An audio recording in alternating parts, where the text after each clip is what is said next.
Hi అండి. నమస్తే. నేను మీ తేజస్‌ని. ఈరోజు రవ్వ కేసరి ఎలా ప్రిపేర్ చేసుకోవాలో చూద్దాము. ఇది చాలా టేస్టీగా ఉంటుందండి. నోట్లో పెట్టుకుంటే కరిగిపోయేటట్టుగా ఎలా ప్రిపేర్ చేసుకోవాలో చూద్దాము. కొలతలు తీసుకుంటే ఖచ్చితంగా రవ్వ కేసరి సూపర్గా వస్తుంది. ఒకసారి మీరు కూడా ట్రై చేయండి. ఎక్కువ ఇంగ్రీడియంట్స్ కూడా అవసరం లేదు. తక్కువ ఇంగ్రీడియంట్స్ ఇంట్లో ఉన్న వాటితోనే చేసేయచ్చు మనము. రవ్వ కేసరి ఇంకా ప్రిపేర్ చేద్దాం పదండి. ముందుగా నేను ఇక్కడ ఒక వాటర్ తాగే గ్లాస్ తీసుకున్నానండి. అందులోకి నేను ఒక గ్లాస్ రవ్వ తీసుకొని పక్కన పెట్టుకుందాము. ఇప్పుడు స్టవ్ ఆన్ చేసి గిన్నె పెట్టి నేను ఇక్కడ నెయ్యి వేసుకొని నెయ్యి కరిగిన తర్వాత ఇప్పుడు మనం కిస్మిస్ గోడంబి తీసుకుందామండి.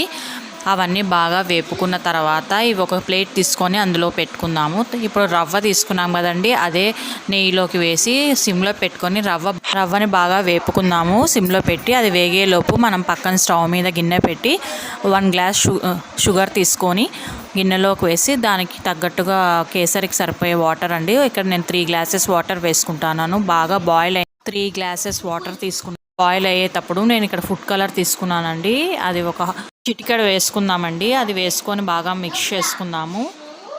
షుగర్ అంతా ఇప్పుడు మెల్ట్ అయిపోయింది. దాన్ని స్టవ్ ఆఫ్ చేసేసి పక్కన రవ్వ వేపుకున్నాం కదండి, కొద్దిగా వాటర్ వేసుకుంటూ సిమ్లో కలుపుకుంటూ మనం రవ్వలోకి వాటర్ వేసుకుందాము.